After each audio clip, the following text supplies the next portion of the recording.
In the 1970s, headlines like this one appeared in newspapers across the country. Scientific studies indicated that nitrosamines, a class of compounds known to be carcinogenic, were commonly present in meats like hot dogs, ham, and bacon. The processed meat industry pointed out that nitrosamines were not regulated by the FDA, but a public relations disaster was already underway. The Center for Science and the Public Interest called bacon the most dangerous food in the supermarket, and public pressure forced many changes in how these meats were produced. Fast forward a few decades, and we find parallels to what's happening with drinking water. In 1998, nitrosamines were detected in a few groundwater wells in California. The nitrosamine of note was nitrosodimethylamine, also known as NDMA, and the source of the contamination was traced to a nearby aerospace facility. But in the following years, NDMA was found in treated wastewater effluents and drinking water. And in time, it became clear that NDMA can be formed during the water treatment process and is actually a disinfection byproduct. Why might utilities ask, should they worry about a compound that the EPA does not include on its list of regulated disinfection byproducts? Or one might argue that the levels of NDMA found in drinking water are much lower than the levels that caused the hot dog and bacon scare of the 1970s. But the fact is that the EPA has been studying this issue, and regulation is likely. And regardless of any regulation, utilities would be wise to stay informed of the current science in order to protect public health, and in case headlines like this appear and prompt a flood of phone calls from worried customers. Throughout this video, we will ask a few questions to find out where our viewers stand on various matters. First is, do you currently know the level of NDMA in your water? Formation of specific nitrosamines can be very complex. But on a basic level, they form in water systems when some nitrogen-containing precursors react with chloramine. There are many forms of nitrosamines, several of which should be of concern to water utilities, but the most common is NDMA. Even at low concentrations of a few parts per trillion, NDMA is a carcinogen. Monitoring in finished waters in the U.S. and Canada has revealed concentration levels ranging from a few nanograms per liter to more than 100.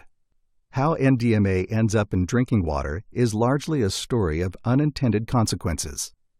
In 1998, the EPA enacted rules to regulate the disinfection byproducts trihalomethanes, or THMs, and haloacetic acids, or HAAs. Research showed that these byproducts formed in the presence of chlorine, a common disinfectant. So to comply with the regulations, many water utilities switched from free chlorine to chloramine disinfection. The problem is that use of chloramine minimizes the formation of THMs and HAAs, but favors formation of some unregulated DBPs, including NDMA. Time for another question. What do you think is the most significant precursor of NDMA in drinking water? The major sources of NDMA precursors include amine-based polymers used in water treatment, anion exchange resins, treated wastewater effluents containing chemicals with reactive amine functional groups, like those found in some herbicides, pharmaceuticals, and personal care products, and synthetic materials in the distribution system, like rubber seals and gaskets. Here's a trickier question. Which of these products do you think will lead to the formation of the most NDMA? Wastewater contains a number of residual chemicals from pharmaceuticals and personal care products. In a 2010 study published in Environmental Science and Technology, Yale researchers tested these 4 products for NDMA precursors and found that Dawn dish detergent created 25 times more NDMA than Suave shampoo, but that Cheer laundry detergent and Pantene shampoo formed none. The results illustrate how complex and unpredictable the issue is. Precursors can be found in industrial wastewaters, treated municipal wastewaters, and some surface waters. But water utilities using wastewater-impacted source water are at risk for NDMA formation upon chloramination. NDMA continues to form in the distribution system. The length of time water is in the distribution system correlates to increased formation of NDMA. Question 4. What do you think is the best way to mitigate the formation of NDMA? Nothing is definitive about the best solution to the issue of NDMA in drinking water, but research has revealed promising possibilities, and new research is underway.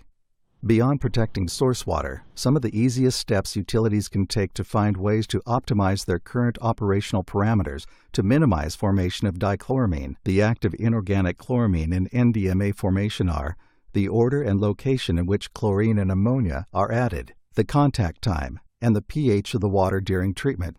Utilities could also consider these steps: optimize the coagulant dose, switch to alternative polymers, or use ozone or chlorine as a preoxidant.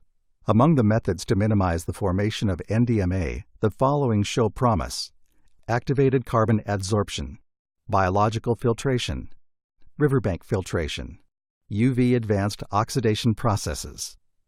These steps have proved efficient in the lab and in the field, but each utility's situation is unique, and utilities should conduct pilot testing under their own conditions in order to assess the treatment effectiveness. Chloramination is usually the last step before water leaves the treatment plant. However, researchers are looking into the possibility of additional post-treatment steps. The information presented in this video is a brief summary of what can be found in the Water Research Foundation projects 2979, 4180, 2948, and 3014. Links to these final reports will be in the last slide of this presentation. We hope that this video presentation has been instructive and valuable, and we hope to make more of them in the future. Which leads us to our last question. Which of these topics would you most like to see addressed in a future multimedia presentation?